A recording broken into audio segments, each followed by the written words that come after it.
The lookout. The plaza boss needs eyes everywhere. That's you. You're 15, sitting on a plastic chair outside a convenience store in Culiacan.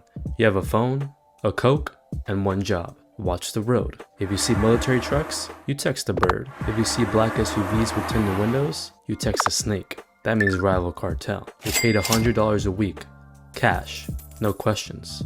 The other guys don't talk to you. You're furniture. But you're learning. You see how the system works. The police drive by twice a day. They wave. They're on payroll. The real threat is the Marines. They can't be bought. One day, a convoy rolls through. You freeze. You forgot to send the warning. 30 seconds later, your phone explodes with messages. Where were you? You asleep? A man appears next to you. He doesn't yell. He just looks at you. Next time, we bury you in the desert. You don't forget again. Level 2. The transporter. You're 18. A man approaches you at a gas station. You know how to drive? Of course you do. Good. Tomorrow, 6 a.m. Warehouse on the south side. You show up. There's a white semi-truck. The cargo area is loaded with watermelons. Hundreds of them. Underneath the watermelons, welded into the floor, are 500 kilograms of methamphetamine. Your route? Sinaloa to Tijuana. 8 hours. If you get stopped, you go into prison for 20 years. If you make it, you get 3,000. You drive. Every time you see headlights in the mirror, your stomach drops. But you make it. You park at a warehouse. Men unload the truck. One of them hands you an envelope. You've never held this much money in your life. You do it again next week. And the week after. You're making more in a month than your father made in a year before the cartel killed him for refusing to sell his land. Your work becomes routine. You stop being scared. That's when people get sloppy. That's when they get caught. Your cousin gets arrested at a checkpoint. He's 15 years in Altiplanto. Your cartel doesn't send lawyers. They just find a new driver. Level 3. The collector. You've been driving for 2 years. No arrests. No accidents. You've proven you're reliable. Now they give you a gun and a list of addresses. You're a collector. Business owners in the plaza pay a monthly tax. It's not optional. A taco stand pays $500. A pharmacy pays $2,000. A nightclub pays $10,000. You go door to door. You collect the envelopes. Most people pay without issue. They know the rules. But there's always someone who thinks they're smart. A restaurant owner tells you he can't pay this month. Business is slow. You nod. You leave. You come back that night with 2 other guys. You smash every window. You break every table. You beat the owner unconscious in his own kitchen. The next month, he pays double. You're making $1,500 a week. You buy a used BMW. You buy your mom a new house. She doesn't ask where the money comes from. She just cries and hugs you. But you're also now a target. Rival cartels want your territory. The government wants to make examples. Every time you collect, you're exposed. Level 4. The cell leader. You're 25. You run a cell. 10 men. Your job is simple. Move product and protect territory. The cartel supplies you with 100 kilos of cocaine every month. You break it down. You sell it to distributors. You send the money up the chain. You keep 10%. That's $50,000 to $100,000 a month in your pocket. You're also responsible for security. If CJNJ decides to try to move into your plaza, you respond with violence. You don't wait for orders. You handle it. A rival crew kills one of your lookouts. You find where they operate. You send 6 guys with AK-47s. They walk into a bar and open fire. Then 12 people die. 5 of them were civilians. It makes the news. The government promises justice, but the governor is on payroll. Nothing happens. You're living well. You have a house with a pool. You have a girlfriend who thinks you own a construction company. You have respect. But you're also managing chaos. Your men are young and stupid. They get high on their own supply. They start fights. They attract attention. You have to discipline them. Sometimes that means a beating. Sometimes that just means a bullet. And the pressure from above is constant. The regional boss wants more money. Always more. If you don't deliver, you're replaced. And replacement is permanent. Level 5. The regional operator. You control a city now. Maybe it's Reynosa or Nuevo Laredo. You have 5 cell leaders reporting to you. You manage the supply, the distribution, and the violence. Your meetings are in a safe house that change every week. You arrive in armored SUVs, you have bodyguards, you carry a gold-plated pistol you've never actually fired. Your job is to think strategically.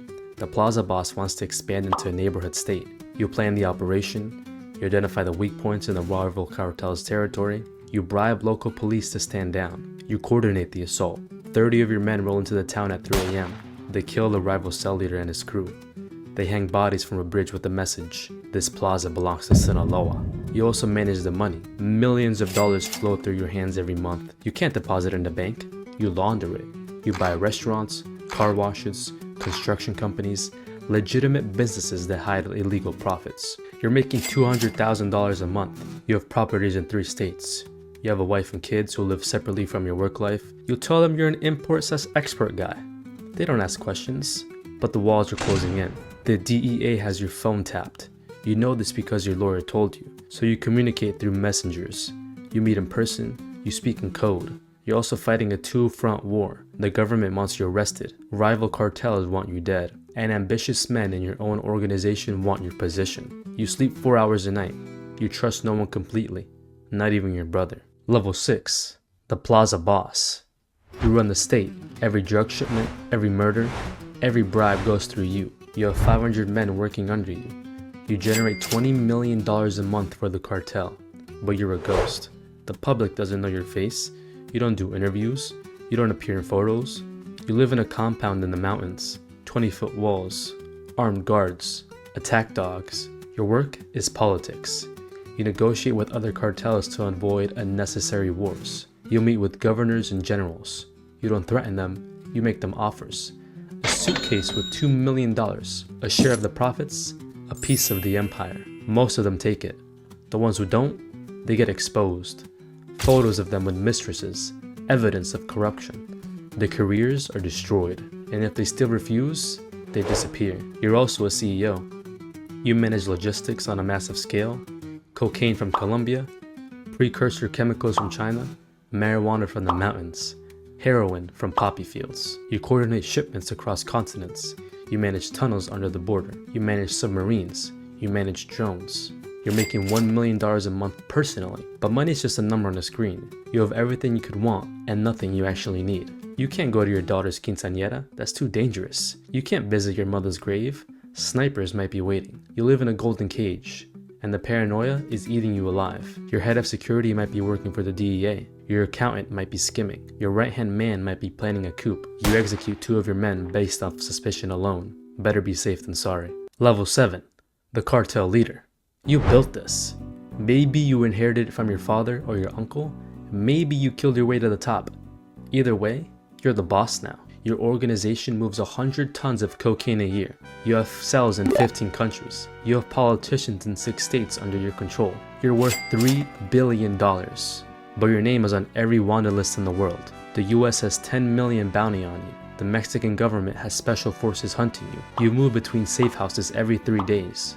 You communicate through encrypted messages that are destroyed after being read. You've had plastic surgery twice. Your own children don't even recognize you.